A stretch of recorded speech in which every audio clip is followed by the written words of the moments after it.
The alien colony of Varith Prime floated on the edge of a dying sun. Once bright and filled with laughter, its skies now burned orange and black. The cities shimmered with smoke, metal towers bent like melted wax. Every channel on the defense network screamed the same message: the enemy was coming. Captain Rahl stood inside the command dome, his claws tapping against the glass table. Outside, the atmosphere flickered with blue fire as shields collapsed one by one. "We have lost sectors 3 and 5, his aide croaked. "The orbital ring is gone." "We have minutes," Rahl's throat clicked. "Send the call," he said. The aide hesitated. "To whom, Captain?" "Our allies are gone." No one answers. Rahl's eyes glowed faintly. "Someone will," he pressed the beacon. A wave of light left Varith Prime, cutting across galaxies, carrying a single phrase: "We need help." The message was supposed to reach the Theran Confederacy, old friends and trading partners. But deep in the void, signals twist, frequencies bend, and sometimes destiny changes course. On the far side of the Milky Way, a quiet blue planet orbited a yellow star. Around it spun a network of cold satellites, relics of wars long past. One of them, a rusted station called Sentinel-9, suddenly came alive. Inside, machines that had slept for centuries blinked awake. Red lights flickered. The human operators on night shift stared at their consoles as strange alien symbols flooded the screens. "Commander Hale," a technician called out. "You need to see this." Hale walked in, coffee in hand, eyes half closed. He was a tall man, with a soldier's calm face, someone who had seen more battles than medals. He leaned over the console. "That language, that's not from any known human colony. It's a distress call," the technician said quietly. "Coordinates attached." The room fell silent. For 50 years, Earth had kept away from galactic politics. After the Great Purge War, humanity had promised isolation. "No intervention," the Council had said. "We've done enough." But that promise was written by men who never heard screams carried through the stars. Hale stared at the monitor. Static cracked and a voice broke through, shaking, begging. "They are burning us. Please help us." For a moment no one spoke. Then Hale straightened. "Patch me through to orbital command." Minutes later, he stood before a panel of admirals and representatives, their holograms flickering in cold light. "We received an alien signal from deep space," Hale said. "It's genuine." "A colony under attack." Admiral Lee frowned. "You know the law. We do not answer calls beyond Sul, not after the purge." "I know," Hale replied. "But we are not the same humans we were then. We rebuilt. We stand for something better." Lee's eyes narrowed. "Do you propose we go to war again for strangers?" Hale's voice dropped to a whisper. "Maybe not for strangers. Maybe for ourselves. Because one day we might be the ones sending that cry." The room stayed quiet. Then Lee sighed. "How many ships?" Hale looked out the window at Earth, a blue marble of clouds and oceans. "All of them." In the next few hours, Earth's skies changed. Across continents, ancient hangars opened for the first time in decades. Workers cheered as colossal vessels rose from the seas, from deserts, from underground silos. The war fleet of humanity, once scattered, now awakened as one. Children pointed at the night sky as fiery trails crossed above their cities. News networks buzzed with one question: are the humans returning to the stars? Hale stood on the bridge of his flagship, the HSS Indomitable, watching the last transport ships dock. "Fleet status?" he asked. "All systems ready," his officer replied. "Jump coordinates set," he nodded. "Open channel to all vessels." A moment later, every pilot, every engineer, every soldier heard his voice. "We once turned away from the galaxy because we were afraid of ourselves. But someone out there is calling for help. They do not know what we are. They do not know that when humans come, we bring fire and hope in equal measure. Today, we return to the stars, not as conquerors, but as those who remember what it means to be saved." Silence followed, then a roar of cheers through the fleet. Back on Varith Prime, Captain Rahl's scales were blackened by smoke. He watched as enemy bombers ripped through the clouds, filling the sky with flames. They had no ships left, no defenses. He knew this was the end.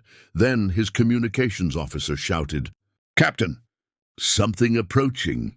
Raal looked up at the tactical display. New signatures had appeared on the edge of the system, hundreds of them. No known design, no Theran codes, just massive cold shapes moving fast. "What is that?" he whispered. The officer stared at the screen. Translation incomplete. But the signal ID reads, "Humanity Fleet, Earth Orbital Command." For a moment, no one moved. Then the first shadow fell across the planet, a ship so large it blocked out the sun. Engines burned blue like oceans in motion. Raal felt his heart pound. By the stars! Who did we call? The human fleet formed a wall of steel and light in orbit. On the bridge of the Indomitable, Hale watched the enemy readings approach. Thousands of ships, alien designs unknown to Earth's records. He smiled quietly. "Targets confirmed." A young officer gulped. "Sir, we're outnumbered 10-1. Hale looked out at the stars. "Then they'll have to fight harder." The order echoed through every ship in the fleet. "All units, defensive formation. Fire when ready!"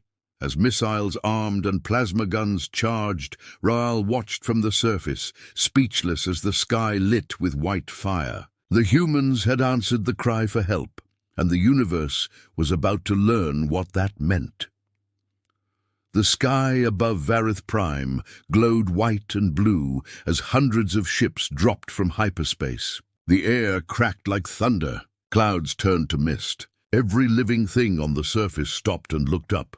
The aliens had expected their allies, sleek silver vessels, elegant and fragile. What they saw instead were giants of metal, their hulls black as night, their engines roaring like ancient storms.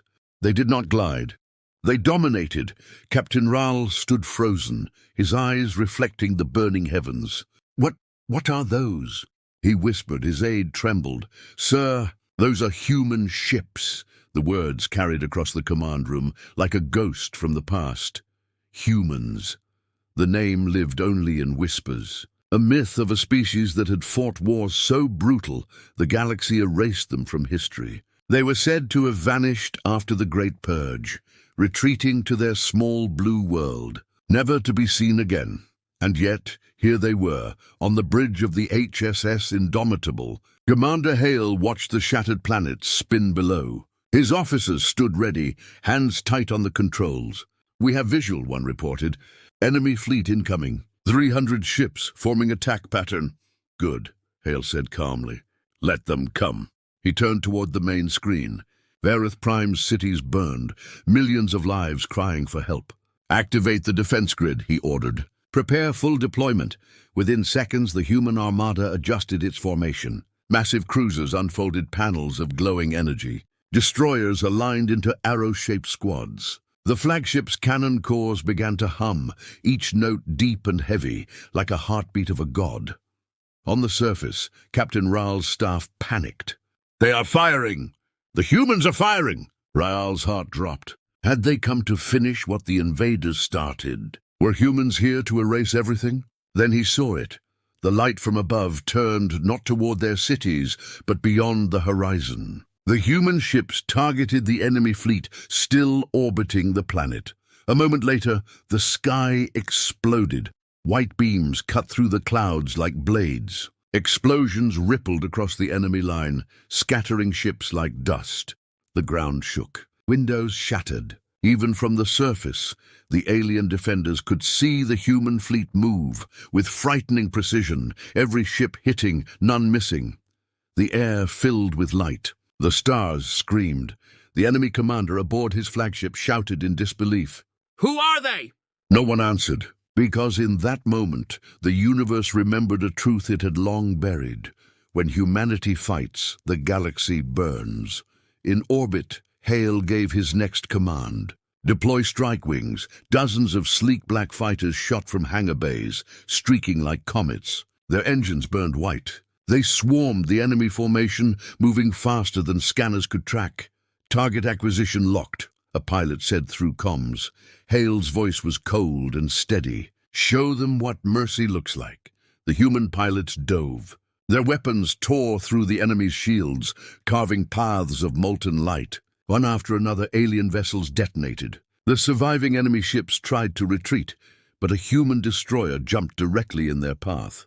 A cutting-off escape. Nowhere to run, Hale said softly.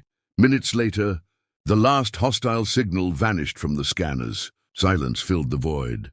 Status report, Hale ordered. All targets neutralized. 0 civilian casualties, came the reply. He exhaled slowly. Open channel to the surface. A blue shimmer filled the air, and Captain Ryle's image appeared, his face pale and stunned. Behind him, his command center still smoked. This is Commander Hale of Earth, Hale said. You called for help. Humanity heard you. Ryle struggled to speak. We thought your kind was gone. Hale almost smiled.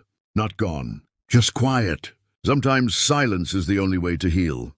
He paused, eyes steady. Your world is safe now. Begin your evacuations. We'll cover the skies. Raoul's voice broke. We owe you our lives. Hale shook his head. Not yet. Just survive. That will be enough. Hours passed. The flames faded from the cities. Human ships descended through the atmosphere, releasing drones that helped rebuild power grids and clear debris.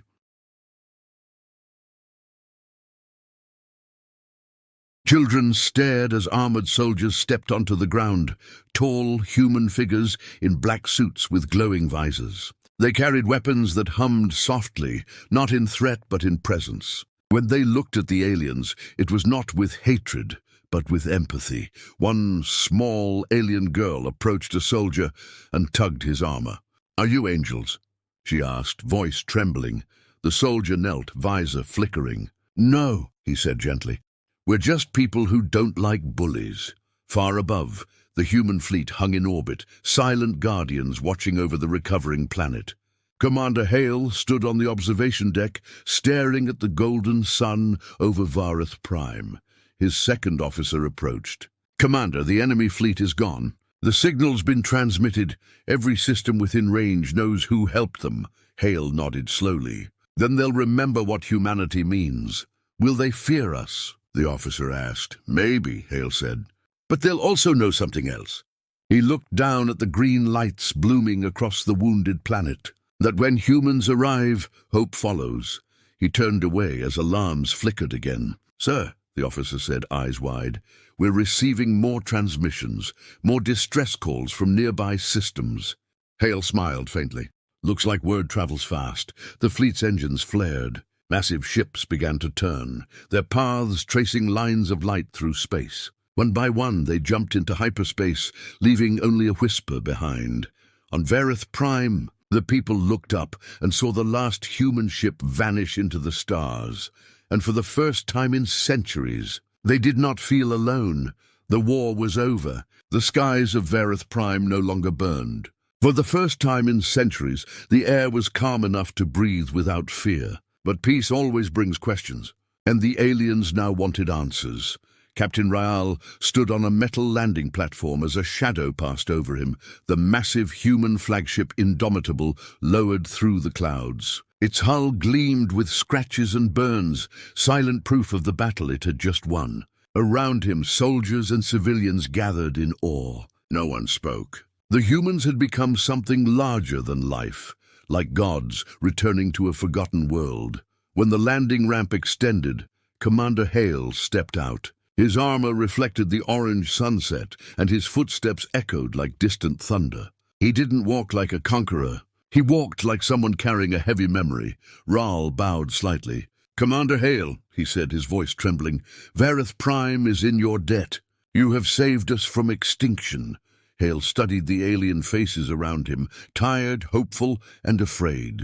No debt, he replied simply. We were just answering a call. But why? Raoul asked quietly. Humans vanished centuries ago. You cut yourselves off from the stars. Why return now for us? They led Hale into the central command tower, where the surviving officers gathered around a glowing holographic map. The damage was clear. Half the planet's cities gone, entire regions turned to ash. Raoul looked at the screen, his voice hollow. We thought we were strong. We thought our alliances would protect us. But when the enemy came, no one answered. Hale nodded slowly. We know that feeling. He touched the hologram, zooming out until it showed the Milky Way. You asked why we came. Let me tell you something few out here remember. The lights dimmed. The hologram shimmered into a new image, a scorched earth, blue oceans darkened by smoke, orbital debris circling like ghosts. Hundreds of years ago, Hale began, we faced our own war, not against invaders, but ourselves. We burned our skies, poisoned our seas, and fought until our cities turned to ruins. When the last nations fell, there was nothing left but silence. Rahal listened, his eyes wide. You destroyed your own world? Hale nodded, almost. But we rebuilt. And when we reached the stars again, the galaxy saw us as monsters. Too violent, too unpredictable. The other species united to contain us, to make sure we would never threaten them again. That was the Great Purge War. The room went silent. Even the hum of the machines seemed to fade. But we survived, Hale continued. We went home, rebuilt Earth, and swore never to interfere again. We decided that if the galaxy wanted peace without us, it could have it. Ral frowned. Then why help us now? Hale turned toward the window, watching the sky where human ships glowed faintly in orbit. Because we heard your cry. Because we remembered what it felt like to scream into the void and hear nothing back. Humanity knows what it means to be alone. Ral's second officer spoke softly. You fight like legends. Your weapons, your ships. How did you build such power in isolation? Hale looked at him and said, Pain teaches faster than peace. He gestured toward a nearby display showing human relief drones rebuilding alien homes. We learned to survive without help. We learned to fight smart, not long. Every child on Earth grows up knowing that survival is earned, not given. Ral's gaze dropped. Your people must fear you. Maybe, Hale admitted. But they also respect what we protect. He turned back to Ral. You see destruction when you look at our fleets. But to us, those ships are not tools of war. They are promises. Every beam of light, every gun, every hull is a reminder that humanity refuses to let extinction win again. Outside, night fell. The sky glittered with stars, and high above, the human fleet held its quiet vigil. Fires on the ground faded into small glows of life. Ral and Hale stood on the balcony, looking out at the recovering city. Ral said softly, Your people scare me, Commander. You fight with the fury of gods, but speak with the sadness of ghosts. Hale smiled faintly. That's a fair description. We've seen what happens when strength forgets compassion. We won't make that mistake again. A child ran up to them, a small alien boy holding a metal plate. It was painted with shaky hands, a crude image of a human ship above the planet, surrounded by stars. He handed it to Hale. For you, the boy said. Hale took it gently. For a moment, his hardened face softened. Thank you, he whispered. Raal watched the scene and understood something he hadn't before. The humans were not here for glory. They were not conquerors. They were witnesses, creatures forged by suffering, returning only to make sure no one else endured what they once had. Later that night, Hale stood on the bridge of the Indomitable. His crew waited for new orders. A transmission came through, another distress call, this time from a nearby system. His second officer asked quietly, Sir, what should we do? We have not been authorized for another operation. Hale looked out into the darkness of space. Authorization doesn't mean anything when people are dying. He gave a single command, prepare the fleet. Engines roared to life. Outside, the vast armada turned, engines burning blue against the black. Raal's final transmission echoed through the comms as the fleet ascended. Commander Hale, the galaxy will remember this day. Hale's voice came through one last time before the ships vanished into hyperspace. Good. Let them remember not our power, but our choice. And with that, the stars swallowed them whole. The stars seemed quieter after the humans left. For days, Vareth Prime floated under a sky still painted with the fading trails of human ships. The people rebuilt, their cities rising from the ashes with the help of human drones left behind. Yet something lingered, a feeling that the galaxy had just shifted. Across the systems, news spread faster than light. Every outpost, every trading hub, every hidden empire whispered the same words. The humans are back. Some spoke with gratitude, others with dread, and some with fear so deep it turned to silence. On the bridge of the HSS Indomitable, Commander Hale stood before the viewing window, staring at the swirling tunnel of hyperspace. His crew moved quietly, their faces steady but thoughtful. Each man and woman knew that the galaxy now watched them. "Report," Hale said. "Fleet condition nominal. Supplies stable. Next signal location received. System Theta 7, replied his second officer. Hale nodded. "Prepare jump exit," the officer hesitated. "Sir, the Council back on Earth sent a message. They are concerned. They say we've drawn too much attention." Hale smiled faintly. "Good. Attention keeps them awake." He looked around the bridge.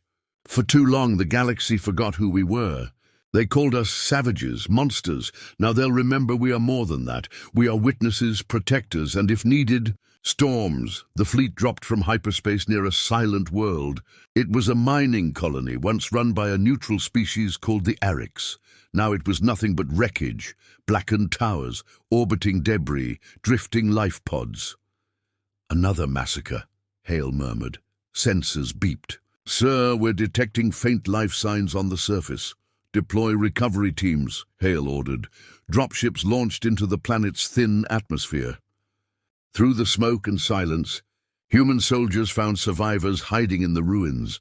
Arix families, weak and starved, their eyes wide as the black-armored humans appeared through the dust. One of the rescued Arix, trembling, whispered, "You came." Again, the soldier removed his helmet. "We came because no one else would." Back on the Indomitable, Hale listened to the reports. More systems were calling for help now.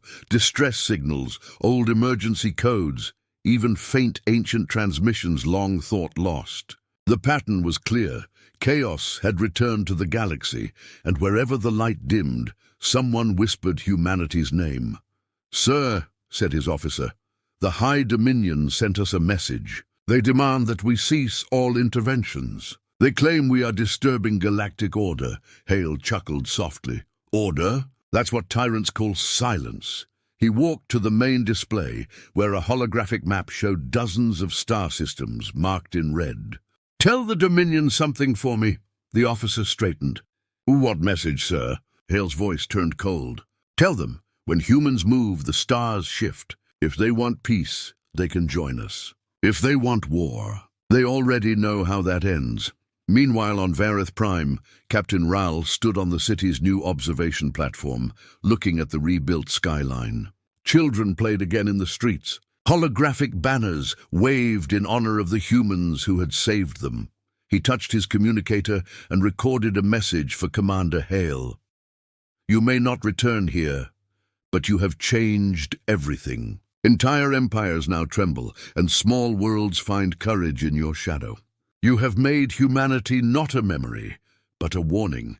Back in deep space, the human fleet moved like a living storm. In every system they entered, battles ended before they began. Pirates vanished. Invaders fled. Worlds that had hidden for centuries began to transmit openly again, knowing that somewhere in the dark, humans were listening. The galaxy was remembering balance and fear. In the War Council of the High Dominion, the leaders shouted in panic. "They cannot be allowed to roam unchecked. They will destroy our control." An old admiral spoke quietly. "You misunderstand. They do not seek control. They seek justice. And justice terrifies us more than war ever could." Commander Hale stood once again before his fleet, the stars vast and endless before him. His ships floated in formation, their engines dimmed like beating hearts. The comms officer turned to him. "Sir, multiple transmissions incoming. Colonies, outposts, even neutral systems. They are not distress calls, they are gratitude messages." Hale's expression softened. "So they finally understand." He opened a channel to all ships. "This is Commander Hale. You have all seen what we can do. You have seen the power of our past and the mercy of our present. From this moment, our mission continues. Wherever the cry for help is heard, humanity will answer. Not because we must, but because we choose to. The crew cheered. The sound echoed through the fleet like thunder. Prepare coordinates for the next system, Hale said. Let the galaxy see that the age of silence is over. Engines roared to life. The Indomitable turned toward the stars, its hull glowing against the void. As it jumped into hyperspace, its final transmission rippled through every network in the galaxy, a single line that would echo for generations. When humanity arrives, the darkness ends. Weeks later, in the archives of a distant civilization, a scholar wrote in trembling hands, "They do not conquer. They do not demand. They only arrive when the universe needs them most. The humans, the bringers of dawn."